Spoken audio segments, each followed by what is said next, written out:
بقرعید کی جو قربانی ہے وہ اصل میں یہ درس دیتی ہے کہ آپ اپنے آپ کو اسلام کے سپرد کر دیں, اسلام کو اپنے حساب سے چلانے کی کوشش بولو نہ کریں.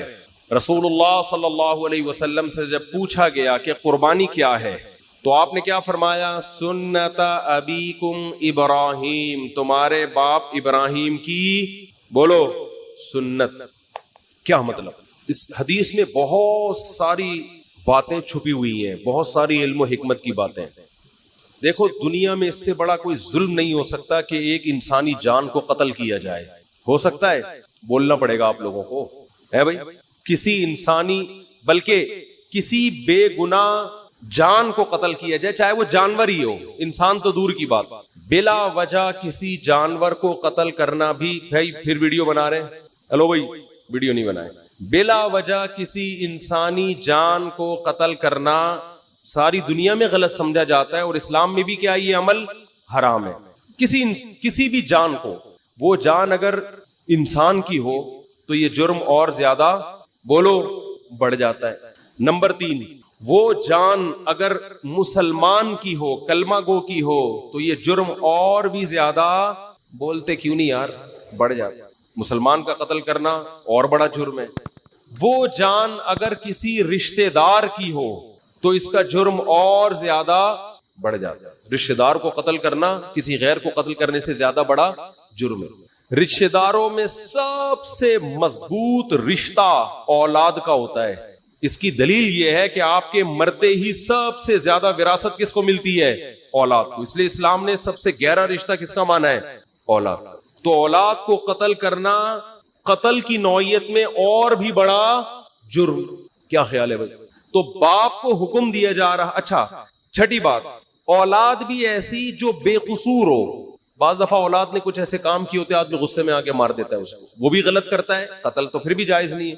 لیکن اولاد اگر کیا ہو, معصوم اور نیک, کوئی قصور نہیں ہے اس کا, اس کو قتل کرنا اور بھی بڑا جرم. پھر وہ اولاد اگر نابالغ ہو تو شریعت میں نابالغوں کے حقوق بالغوں سے زیادہ ہیں. آج تو ان حقوق پر عمل نہیں ہوتا. یہ خوب مسئلہ سمجھ لیں, نابالغ بچے کا مال اس کی پرمیشن سے بھی آپ استعمال نہیں کر سکتے.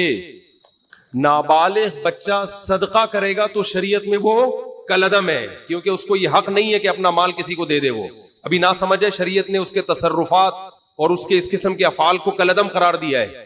نابالغ بچہ آپ کو اپنا پلاٹ گفٹ کر دے, شریعت اس کو کالعدم مانتی ہے. کوئی وصیت کر دے, کالعدم. سمجھتے ہو؟ کیونکہ اس کے مال کی حفاظت اور اس. اچھا, نابالغ بچے سے آپ کوئی کام بھی نہیں لے سکتے. یہ بہت اہم پوائنٹ کی بات ہے. لوگ خدمت لے رہے ہوتے ہیں نا, وہ بچہ کوئی جا بیٹا یہ لے کر آ, جا بیٹا پانی لے کر آ, جا بیٹا یہ لے کر آ. تو علماء نے یہ مسئلہ بیان کیا ہے کہ نابالغ بچے سے آپ کوئی کسی قسم کی خدمت نہیں لے سکتے. والدین خدمت لے سکتے ہیں, اسی طرح استاذ والدین کی پرمیشن سے اتنی خدمت لے سکتا ہے جس کا تعلق تربیت سے ہو. بہت مشکل ہے بات سمجھانا, بہت مشکل. مثال کے طور پر آپ نے پڑھنے کے لیے اپنا بچہ کسی ٹیچر کے حوالے کیا. اب ٹیچر کا ادب بھی آپ چاہتے ہیں اپنے بچے کو سکھانا, تو ماں باپ نے بچے سے یہ کہا اور ٹیچر سے بھی یہ کہا کہ اس سے خدمت لیتے رہا کریں. کبھی کبھار پانی منگوا لیا, یہ کام کروا لیا, دکان سے جو ہے وہ کوئی چیز منگوا دی, تاکہ اس میں استاذوں کی خدمت کا جذبہ برقرار رہے. تو ٹیچر اس نیت سے اس سے خدمت لے سکتا ہے تاکہ اس میں خدمت کا جذبہ برقرار رہے, اور یہ بھی جب لے سکتا ہے جب بچے کے والدین کی طرف سے ٹیچر کو اس کی پرمیشن بھی ہو, کیونکہ اصل متولی ماں باپ ہیں, استاذ نہیں ہے. بہت مشکل ہے یار, کیسے سمجھائیں. تو لیکن آج کیا ہو رہا ہے, بعض اداروں میں بچوں سے محنت مشقت والے کام لیے جاتے ہیں, تو جائز نہیں ہے, ان سے خوب سمجھ لیں. اسی طرح ہنر سکھانے کے لیے بھی بچے سے خدمت لی جا سکتی ہے والدین کی پرمیشن سے.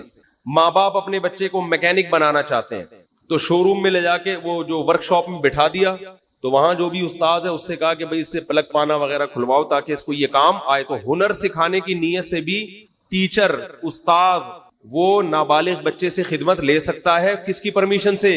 ماں باپ کی.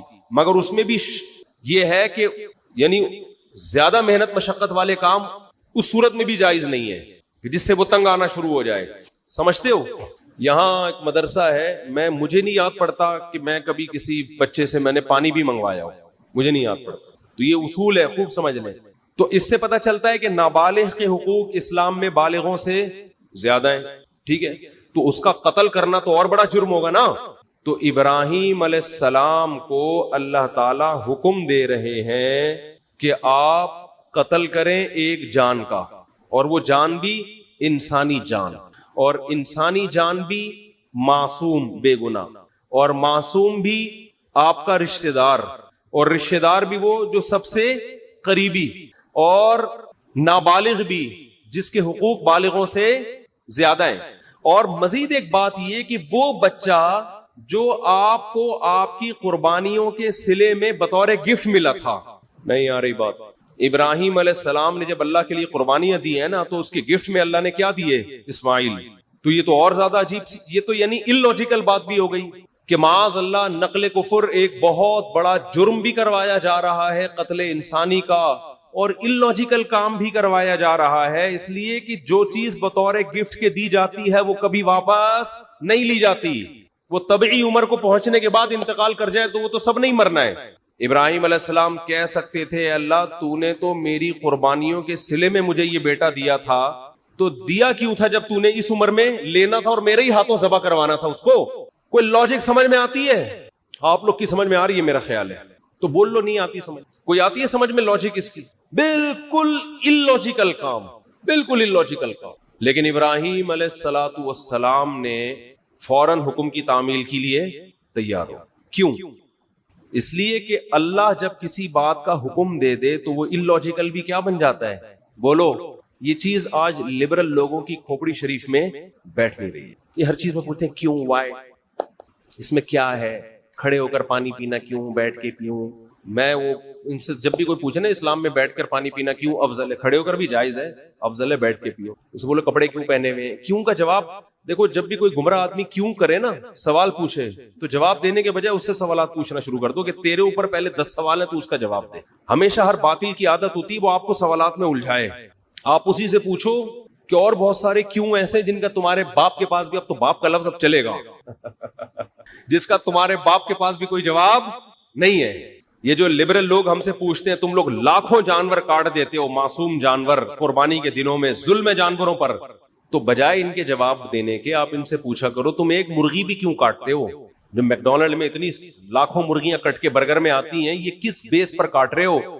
کیونکہ انسان اتفاق سے جب وجود میں آیا ہے، یہ جانور بھی اتفاق سے وجود میں آئے ہیں، تو اتفاق سے وجود میں آئی ہوئی چیزوں میں کسی کو کسی پر برتری حاصل نہیں ہوتی. جتنا حق زندہ رہنے کا اس دنیا میں انسان کا ہے، اتنا ہی حق مرغیوں کا بھی ہے. آپ کہہ سکتے ہو کہ جانور بھی تو ایک دوسرے کو کھاتے ہیں، تو وہ تو جانور ہے نا، وہ تو گدھے ہیں ان کو تو سینس نہیں ہے. آپ کو تو کھوپڑی دی اللہ نے، اللہ کو نہیں مانتے، چلو فطرت نے دی آپ کو کھوپڑی، اور آپ کے پاس کھانے کی دنیا میں اور کم چیزیں. دال کھاؤ، ماش کی دال میں اتنا پروٹین ہے، گوشت کی ضرورت کافی حد تک پوری کر دیتی ہے ماش کی دال. ہندو کھاتے ہیں نا دالیں، کھا کھا کے تو 99 سال زندہ رہتے ہیں. تو کوئی زندہ رہنے کے لیے گوشت کھانا ضروری نہیں ہے. اسلام نے جو ہمیں گوشت کھانے کا حکم دیا وہ تو اور بہت سارے، اس میں تو ابھینندن کی وجہ سے قائم ہے. یہ اس میں تو یہ کہا بھائی وہ آئے گا تو تم گوشت کھاؤ گے تو اوپر جا کے اس کو چائے پلا کے رخصت کرو گے. دالوں پہ یہ کام، جو دال پہ سیٹ ہو گیا، جو سبزی پہ سیٹ ہو گیا، وہ یہ کام 10-20 سال امریکہ نے افغانستان میں گھاس کھائی کہ نہیں کھائی؟ 20 سال امریکہ نے افغانستان میں کیا کھایا ہے؟ گھاس کھائی ہے. آگے سے افغان لڑے ہیں، تو اگر افغان سبزی خور ہوتے 20 سال لڑتے؟ کیا ہو گیا بھائی؟ 20 سال یہ دمبے کھا کے لڑے ہیں میرے بھائی. یہ سبزیوں پہ لڑائیاں نہیں ہوتی. تو گوشت کے تو سائیڈ افیکٹ ہیں کہ اس سے لڑتا ہے آدمی. تو لبرل لوگوں کو تو گوشت کی پیس، وہ کیا ہے، لو پیس چاہتے ہیں نا دنیا میں. اور بھی 2-4 اس طرح کے الفاظ ہیں، پیس، لو، اور کیا ہے، خیر وہ سوچتے رہیں بعد میں بیٹھے. تو یہ تو پیس فل دنیا چاہتے ہیں، اس میں تو گوشت ہونا ہی نہیں چاہیے. آپ کو تو چاہیے کہ آپ ہندوؤں کی طرح گائے، وہ تو ہندو صرف گائے کی خدمت کرتا ہے، آپ کو چاہیے آپ بھینس کی بھی کریں، بکری کی بھی کریں. تو ہم تو لاکھوں جانور کاٹتے ہیں، ہم پر اعتراض نہیں ہوتا، کیونکہ ہم کس کے حکم پہ کاٹتے ہیں؟ وہ تو اگر اولاد کو کاٹنے کا حکم دیتا اس کو کاٹ دیتے بھائی. جیسے ابراہیم علیہ السلام نے کہا کاٹ دو بس. جب اللاجیکل کام اللہ نے کہہ دیا تو وہ اللاجیکل رہا نہیں ہے، وہ لاجیکل.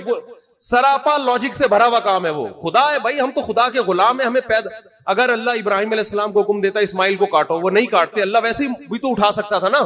کتنوں کے بچے 7-8 سال کی عمر میں ٹرک کے نیچے آ کے ہلاک ہو جاتے ہیں, وباؤں سے مر جاتے ہیں. تو وہ تو اللہ کو ویسے بھی حق حاصل ہے کہ, تبھی تو اللہ قرآن میں کہتے ہیں کہ تم اللہ کی راہ میں صدقہ خیرات کرو. انسان کہتے ہیں اللہ میں خیرات کروں گا میں تو غریب ہو جاؤں گا, تو قرآن بار بار کیا کہتا ہے, یبسط الرزق لمن یشاء ویقدر, جس کے لیے میں چاہتا ہوں رزق کے دروازے کھول دیتا ہوں, جس کے لیے میں چاہتا ہوں تنگ کر دیتا ہوں. تو یہ تو میرے ہاتھ میں ہے, میں تمہیں ویسے بھی غریب کر سکتا ہوں, صدقہ دو. اگر اس سے غریب ہو بھی گئے ثواب تو ملے گا نا, اول تو ہوگے نہیں, اللہ دے گا مال تمہیں. تو ہمارے پاس تو دلیل ہے ہمارے رب کی طرف سے, اس نے ہمیں حکم دیا بقرعید کے 3 دنوں میں اپنے حبیب سے کہلوا دیا صلی اللہ علیہ وسلم, اللہ کو جانور کا خون بہانے سے زیادہ کوئی عمل محبوب, بولو نا بھائی, نہیں ہے. تو ہمارے پاس تو دلیل ہے کہ ابراہیم کو اللہ نے حکم دیا اپنے بیٹے کو ذبح کرو. اولاد کا ذبح کرنا اللاجیکل کام, کسی انسان کو کاٹنا اللاجیکل, لیکن اللہ کے کہنے سے کیا بن گیا, لاجک سے بھرا ہوا. اب اس پہ اعتراض کرنا اللاجیکل ہے. تو وہ خدا اگر ہمیں دمبے کاٹنے کا حکم دے اور اس میں انسانوں کا فائدہ بھی ہو, خود ان جانوروں کا بھی فائدہ ہے, خود ان جانوروں کا. اگر یہ جانور نہ کٹیں تو یہ تو بڑھاپے میں ان کو کون پوچھے گا. آپ انڈیا میں گایوں کی حالت دیکھو, بوڑھی گایوں کی, جن کو ماں جب بنایا ہے تو ماں جیسا بڑھاپے میں سلوک تو کرو ان کے ساتھ. کوئی پوچھنے والا نہیں ہوتا ان جانوروں کا. ان جانوروں کا جوانی میں کٹ جانا ان کے لیے بھی فائدہ مند اور انسانوں کے لیے بھی فائدہ مند ہے. اور اللہ کہتے ہیں سخرھا لکم, ان جانوروں کو اللہ نے کس کے لیے بنایا, ہمارے لیے. تو جو مذہب کو نہیں مانتے ان سے سوال ہے کہ تو ایک مرغی بھی کس بیس پہ کاٹتا ہے بھائی, تم شکار کس بیس پہ کرتے ہو. یہ جانوروں کو بھی زندہ رہنے کا اتنا حق ہے جتنا انسانوں کو ہے. تو ان سے سوال کیا کریں ان کے بجائے ان کا جواب دینے کے. تو ہم جو جانور ذبح کرتے ہیں کیوں, کوئی ہم سے پوچھے کیوں, وجہ کیا ہے بھائی, کس نے حکم دیا, اللہ نے. ایک بات خوب سمجھو. دوسری بات دیکھو, آج میں نے دیکھا ہے جو وہ چیزیں ہمیں نظر آ رہی ہیں جو بچپن میں ہم جن کا تصور نہیں کرتے تھے, جو بہت غلط ہو رہا ہے کام. بقرعید کے جو ایام ہیں ان میں روزہ رکھنا کیوں حرام ہے, اس لیے کہ یہ گوشت اللہ کی طرف سے ضیافت ہے اپنے بندوں کے لیے. اس کا مطلب بقرعید میں ہمیں یہ گوشت کھانا چاہیے. یہ تکبر ہے گوشت سے اجتناب کرنا بقرعید کے ایام میں. میں حیران ہوتا ہوں, بقرعید کے دن دعوت کر رہے ہوتے ہیں لوگ, چکن کھلا رہے ہوتے ہیں, چکن بریانی پکائی ہوئی ہے. بھائی یہ تو بہت برا عمل ہے, مسلمانوں کا شعار ہے یہ قربانی کا گوشت. کس بیس پر آپ چکن پکا رہے ہو؟ کوئی پرہیز ہو کسی کو تو ایک الگ بات ہے, کہہ رہے ہیں جی مہمان زیادہ آ گئے تو چکن کھلا رہے ہیں. ہمارے نبی کھانے پینے کے شوقین نہیں تھے, بہت قناعت, جو کی روٹی, کھجور, وہ بھی 40 دن گھر میں چولہا نہیں جلتا. لیکن بقرعید کے دن آپ صلی اللہ علیہ وسلم قربانی کے گوشت کھانے کا اتنا اہتمام کرتے کہ بقرعید کے دن پہلا نوالا جو آپ کے حلق مبارک میں اترتا وہ قربانی کے گوشت کا, کہ اللہ کی طرف سے ضیافت ہے تو ہم گوشت کا انتظار کریں گے. ہمارے ہاں لوگ گوشت کو گوشت کے طور پہ دیکھ رہے ہیں, اللہ کی ضیافت کے طور پہ نہیں دیکھ رہے, تو اس کو گوشت لے رہیں گے. ایک صاحب ہیں ڈیفنس میں, انہوں نے قربانی کی, ساری قربانی صدقہ کر دیتے ہیں, اپنے گھر میں کرتے ہی نہیں قربانی. میں نے کہا کیوں؟ کہہ رہے یار ہم تو پورے سال گوشت کھاتے ہیں تو اس لیے میں گھر میں قربانی نہیں کرتا, سارا ادھر ادھر, بس گھر میں ہمارا دکان سے ہی آ رہا ہے. یہ بہت بری حرکت ہے بھائی. آپ کو اللہ اس لیے تھوڑی قربانی کروا رہے کہ پورے سال آپ جو بیچارے دال کھاتے ہیں تو وہ گوشت کھا لیں, اس لیے تھوڑی کروا رہے اللہ قربانی. جب کوئی عزت دار آدمی آپ کو دعوت دے اور کہے کہ ہماری دعوت میں آئے, آپ پوچھیں کیا پکاؤ گے, وہ کہے میں قورمہ بریانی, اور آپ دعوت سے شارٹ ہو جائے. اگلے دن وہ فون کر کے پوچھ رہا ہے آپ میری دعوت میں کیوں نہیں. آپ کہتے ہیں یار ہم تو صبح شام پیزا برگر کھانے والے لوگ ہیں, بروس کھاتے ہیں, یہ قورمے بریانی تو یہ ہمارے لیے کوئی اتنی ویلیو نہیں رکھتی, یہ تو ہم اپنے غریبوں کو کھلاتے ہیں. اس کو غصہ آئے گا کہ نہیں آئے گا؟ کیا ہو گیا بھائی؟ او بھائی ابھی اس کے قورمے کو نہیں دیکھا جائے گا, اس کی نسبت دوست کی طرف کی جائے گی کہ میرا بچپن کا دوست ہے, اس نے وہ بے شک دال چاول کھلائے. آپ جائیں گے نوالے بھر بھر کے شوق سے کھائیں گے, تعریفیں بھی کریں گے. آپ کی ماں نے بھنڈی پکائی ہو, ہے بھائی, مسور کی بھنڈی تو بہت اعلیٰ غذا ہے. مسور کی دال جو اللہ دشمنوں کو بددعا, جب کیونکہ بہت خشک ہوتی ہے, مسور کی دال بہت خشک ہوتی ہے, مسور کی دال پکائی آپ کی والدہ نے, لیکن دال چاول مسور کی دال بہت اچھی ہوتی ہے. میں یہ وضاحتی بیان اس لیے کرنا پڑتا ہے کہ پھر لوگ دال چاول دعوت کرتے ہیں نا تو کچھ اور چیز لے آتے ہیں سامنے. تو آپ کی والدہ نے محبت سے مسور کی دال پکائی تو آپ محبت کے اظہار میں لقمے بھر بھر کے کھاؤ گے کہ نہیں کھاؤ گے؟ تو یہ تکبر ہے کہ ڈیفنس میں رہنے والا آدمی کہہ رہا ہے یار ہم تو پورے سال گوشت کھاتے ہیں، ہمیں کیا ضرورت ہے؟ او بھائی شوق سے کھاؤ، تواضع کے ساتھ کھاؤ، یار ہم تو اللہ کے رزق کے محتاج ہیں، اللہ تیرا فضل ہے کہ تو ہمیں کھلا رہا ہے، حقیقت ہے اللہ نہ کھلائے تو ہم تو بھوکے مر جائیں۔ تو اس میں شوق سے نبی صلی اللہ علیہ وسلم نے، روایت میں آتا ہے 100 اونٹ نہر کیے، 60 اپنے ہاتھوں سے، باقی حضرت علی سے، ہر گوشت ہر جانور میں سے تھوڑا سا آپ نے نوالا لیا ہے اس میں سے۔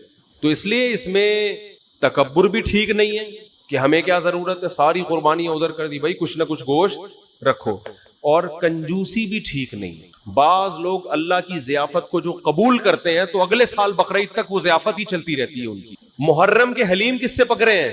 ہے بھائی اتنی بھی کنجوسی ٹھیک نہیں۔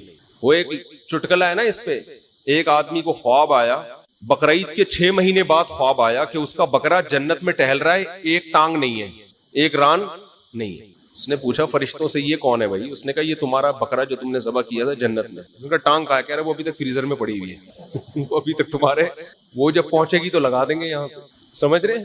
تو اتنی کنجوسی بھی ٹھیک نہیں ہے، کھاؤ بھی اور کھلاؤ بھی، رج کے کھاؤ تو رج کے کھلاؤ، لیکن رج کے کھانے میں اتنا ضرور ہے کہ گوشت اسی کو سوٹ کرتا ہے جو اس کو یوٹیلائز بھی کرے۔ تھوڑا سا ورزش ہو، محنت ہو تو پھر تو گوشت کھائے انسان، زیادہ محنت کا کام نہیں ہے تو پھر اللہ کی ضیافت اتنی قبول کریں جتنی افورڈ کر سکتے ہیں۔ میرے بیان سن سن کے چربیاں کھا کھا کے پتہ چلا آغا خان میں پڑے ہوئے ہیں، لیکن کھائیں ضرور۔ اور ایک اہم بات یہ بھی کہ جو غریب آدمی ہے جسے پورا سال گوشت کھانے کو نہیں ملتا، وہ اگر قربانی کرتا ہے تو فقہا کہتے ہیں اس کے لیے اسٹور کرنا یہ صدقہ کرنے سے زیادہ بہتر ہے۔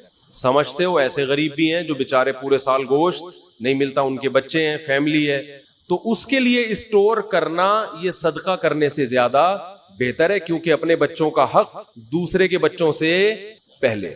تو بعض غریب بھی سخاوت دکھاتے ہیں، ان کے بچے بلک رہے ہوتے ہیں، ابا اتنے عرصے کے بعد بکرا دیکھنے کو ملا ہے، اتنا گوشت دیکھنے کو ملا ہے، امیدیں تھی کباب کوفتے بنا بنا کے پھوڑتے، ابا نے سخاوت میں آ کر سارا خالو کو دے دیا، ماموں کو دے دیا۔ تو فقہا نے مسئلہ بیان کیا ہے کہ بھائی اگر کوئی آدمی غریب ہے، اس کے خاندان بڑا ہے، تو پورا گوشت اسٹور کر لے، بچوں کا حق پہلے، بچوں کو پہلے فوکس کر، بیوی بچوں کو اپنے۔ سمجھتے ہو کہ نہیں سمجھتے تو وہ پھر اس پہ آپ طنز نہ کریں کہ 6 مہینے بعد حلیم کیوں پکڑا ہے، بھائی اس کا مسئلہ ہے، وہ اللہ نے اس کو، تو بچوں کو پہلے کھلائے باقی بعد میں۔ تو یہ جو قربانی کے 3 حصے کیے جاتے ہیں یہ فرض واجب نہیں ہے، یہ مالدار کے لیے ایک مستحب حکم ہے کہ آپ مالدار ہیں تو آپ تو پورے سال کھاتے رہتے ہیں، ایک حصہ آپ کھا لیں، آپ اللہ کی طرف سے ضیافت ہے، ایک حصہ رشتہ داروں میں بانٹ دیں، اگر رشتہ دار مالدار ہیں تو پھر ان کو بھی بانٹنے کی ضرورت نہیں ہے، 1/3 آپ کیا کر دیں غریبوں کے لیے۔ قرآن کہہ رہے فَكُلُوا مِنْهَا وَأَطْعِمُوا الْقَانِعَ وَالْمُعْتَرَّ، قناعت والے کو بھی